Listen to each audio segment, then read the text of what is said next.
भारत का प्रतिष्ठित यूपीएससी का एक ऐसा एग्जाम होता है जिसके जरिए स्टूडेंट्स सरकारी महकमों में टॉप पोजीशंस पाते हैं। भारत की प्रशासनिक सेवाओं में सबसे ऊपर की पोजीशन पाने के लिए स्टूडेंट्स यूपीएससी एग्जाम को पास करते हैं और इसे पास करने के लिए वो काफी पहले से तैयारियां करना शुरू कर देते हैं। जो बच्चे यूपीएससी पास करके सरकारी नौकरी करना चाहते हैं, वो बच्चे न सिर्फ खुद अपने करियर को लेकर जागरूक होते हैं, बल्कि उनके पेरेंट्स भी उनकी इस इच्छा को पूरा करने के लिए अपनी तरफ से हर तरह का सपोर्ट करते हैं। आपने अक्सर सुना होगा कि यूपीएससी एग्जाम की तैयारी के लिए स्टूडेंट्स छोटे छोटे शहरों से दिल्ली आते हैं और दिल्ली आकर बड़े बड़े कोचिंग इंस्टीट्यूट्स में यूपीएससी के एग्जाम को पास करने के लिए कोचिंग लेते हैं और आसपास के ही घरों में अपना आशियाना बना लेते हैं और सालों साल यूपीएससी एग्जाम की तैयारियों में लगे रहते हैं। लेकिन उनमें से शायद कुछ एक प्रतिशत ही स्टूडेंट्स ऐसे होते हैं जो यूपीएससी एग्जाम को क्रैक कर पाते हैं। अपनी खुद की मेहनत, माता पिता की खून पसीने की कमाई लगाने के बावजूद भी कई बार स्टूडेंट्स यूपीएससी एग्जाम को पास नहीं कर पाते हैं। लेकिन वहीं कुछ ऐसे एक्सेप्शंस भी देखने को मिलते हैं। कुछ ऐसे स्टूडेंट्स जिनके माता पिता न तो पैसे वाले हैं और न ही वो खुद लगातार रोज बहुत ज्यादा पढ़ाई करने को सही मानते हैं। ऐसे स्टूडेंट्स के लिए अक्सर ये कहा जाता है कि ये सीरियस स्टूडेंट्स नहीं है और शायद ये यूपीएससी क्रैक नहीं कर पाएंगे। लेकिन आज के इस वीडियो में हम आपको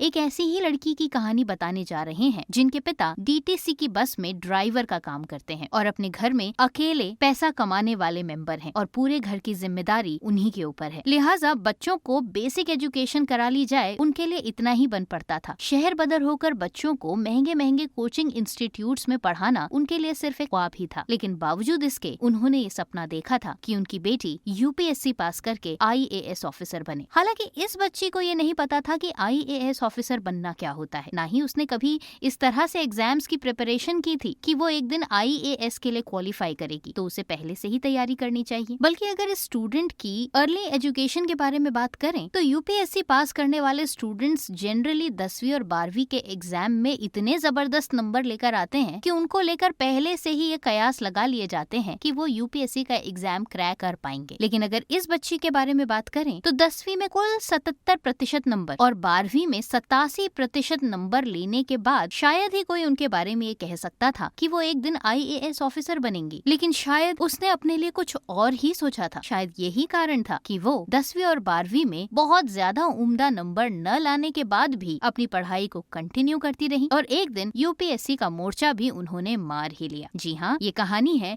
बहादुरगढ़ की रहने वाली प्रीति हुड्डा की, जिन्होंने हिंदी मीडियम से यूपीएससी के एग्जाम और इंटरव्यू को देकर और उसे पास करके आखिरकार सफलता हासिल कर ही ली। प्रीति आईएएस के लिए चुनी गई और आखिरकार उन्होंने अपने पिता के सपने को पूरा कर ही दिखाया। 10वीं और 12वीं की पढ़ाई के बाद प्रीति ने दिल्ली के लक्ष्मीबाई कॉलेज से ग्रेजुएशन किया और फिर 76% मार्क्स के साथ अपना ग्रेजुएशन कंप्लीट किया। इसके बाद उन्होंने दिल्ली के जवाहरलाल नेहरू यूनिवर्सिटी से हिंदी में ही एमफिल और पीएचडी की। रिपोर्ट्स की माने तो प्रीति ने बचपन में कभी भी सिविल सर्विसेज के बारे में जानने के लिए नहीं सोचा था। उनके पिता जरूर चाहते थे कि उनकी बेटी एक दिन आईएएस ऑफिसर बने, लेकिन प्रीति के दिमाग में आईएएस बनने का कहीं कोई ख्वाब नहीं था, बल्कि वो एक नॉर्मल रेगुलर स्टूडेंट की तरह ही सिर्फ पढ़ाई कर रही थी। जब उन्होंने जेएनयू में एडमिशन लिया तब उन्होंने यूपीएससी एग्जाम क्या होता है और इसके जरिए किस लेवल पर पहुंचा जा सकता है इसके बारे में जाना। इसके बाद उन्होंने एमफिल करने के बाद सिविल सर्विसेज के एग्जाम्स की तैयारी शुरू कर दी। ये वो समय था जब प्रीति ने भी अपने मन में ठान लिया था कि शायद अगर वो सिविल सर्विसेज के एग्जाम के लिए तैयारी करें तो उसे क्रैक कर सकती हैं। लिहाजा प्रीति ने तैयारी शुरू कर दी। वो बाकी स्टूडेंट्स के इंटरव्यूज देखती थी जो आईएएस बन चुके हैं, उनके बारे में जानकारी लेती थी और पाती थी कि लगभग हर कोई यही कहता था कि यूपीएससी के एग्जाम को पास करने के लिए खूब पढ़ाई करनी पड़ती है। लेकिन समहाउ प्रीति इस बात से सहमत नहीं थी। उन्हें लगता था कि पढ़ाई के साथ साथ थोड़ी मौज मस्ती भी होनी चाहिए और अगर आपका एंटरटेनमेंट फिल्मों से होता है तो आप फिल्म्स भी देख सकते हैं। हर समय पढ़ाई करने से एग्जाम पास हो ये जरूरी नहीं है। लिहाजा प्रीति ने अपने मन की सुनी और अपने लिए एक बिल्कुल अलग रणनीति बनाई, जिसके तहत उन्होंने पढ़ाई के साथ साथ अपने आप को एक मेंटल ब्रेक देने के लिए मौज मस्ती भी की। वो फिल्में भी देखने जाया करती थी, लेकिन इससे उनकी पढ़ाई पर कोई बुरा असर नहीं पड़ रहा था। कॉन्फिडेंस के साथ साथ उन्होंने धीरे धीरे अपने सिलेबस को पूरा किया और यही सलाह वो आज दूसरे स्टूडेंट्स को भी देती हैं कि जो भी पढ़ाई करें कॉन्फिडेंस के साथ करें, सिलेबस को पूरा कंप्लीट करें और बहुत सारी किताबों को पढ़ने के बजाय जो पढ़ रहे हैं उसे ध्यान से पढ़ें और उसको खूब रिवाइज करें। प्रीति के मुताबिक तैयारी करते हुए अगर आप फिल्में भी देख रहे हैं तो इससे किसी को कोई गुरेज नहीं होना चाहिए, बशर्ते दोनों के बीच बैलेंस प्रॉपरली मेंटेन्ड रहे। प्रीति के पिता ये चाहते तो जरूर थे कि उनकी बेटी IAS ऑफिसर बने, लेकिन अपने बच्चों के साथ उनका इतना सीधा संवाद नहीं था। पूरा दिन नौकरी के बाद वो घर आकर बस यही चाहते थे कि जितनी मेहनत वो कर रहे हैं उसकी मेहनत का सिला उनके बच्चे अपने पढ़ाई के जरिए दें। लिहाजा वो बच्चों के ऊपर कभी कोई प्रेशर नहीं देते थे। शायद यही रीजन था कि प्रीति ने अपनी जिम्मेदारी को खुद समझा। उनके पिता के साथ उनकी बातचीत कम होती थी और उनके पिता कभी भी मुंह पर बच्चों की तारीफ नहीं करते थे। लेकिन जिस दिन प्रीति ने UPSC का एग्जाम पास किया और उनका रिजल्ट आया तो उन्होंने सबसे पहले अपने पापा को फोन किया। उस समय हर दिन की तरह उनके पिता ड्यूटी पर थे और DTC की बस चला रहे थे। जब प्रीति ने उन्हें फोन पर बताया कि उन्होंने UPSC एग्जाम पास कर लिया है तो वो बहुत खुश हुए और अपनी जिंदगी में पहली बार उन्होंने अपनी बेटी की मुंह पर तारीफ करते हुए कहा, शाबाश मेरा बेटा, मैं बहुत खुश हूँ। शायद ये कुछ ही शब्द थे जिन्हें सुनकर प्रीति को पूरी दुनिया की खुशियाँ मिल गयी, क्योंकि पिता कभी तारीफ करते नहीं थे और ये मौका था जब उनके पिता ने उनकी पहली बार तारीफ की और उन्हें इस बात का एहसास दिलाया कि भले ही वो कभी दिखाते या जताते नहीं थे, लेकिन वो अपने बच्चों की पढ़ाई के लिए हमेशा फिक्रमंद रहे और उस पर ध्यान भी देते थे। तो ये है बहादुरगढ़ की रहने वाली प्रीति हुड्डा की कहानी। प्रीति की इस कहानी ने अगर आपको जरा भी मोटिवेट किया है, इंस्पायर किया है, जिंदगी में आगे बढ़ने की प्रेरणा दी है तो वीडियो को एक लाइक जरूर दीजिए और इस वीडियो को उन बहुत सारे स्टूडेंट्स तक जरूर पहुंचाएं जो पढ़ाई कर करके खुद के ऊपर इतना बड़ा प्रेशर माउंट कर लेते हैं कि उसके बाद वो उस प्रेशर से ही दब जाते हैं। पढ़ाई कीजिए, लेकिन पढ़ाई और मौज मस्ती के बैलेंस को मेंटेन करके दोनों चीजों को जिंदगी का हिस्सा बनाइए। उम्मीद है आज के इस वीडियो को आप सभी जरूरतमंद स्टूडेंट्स तक पहुंचाएंगे और अगले वीडियो के साथ हम ऐसी ही कुछ और मोटिवेशनल स्टोरीज के साथ आपसे दोबारा मुलाकात करेंगे। आज के लिए बस इतना ही।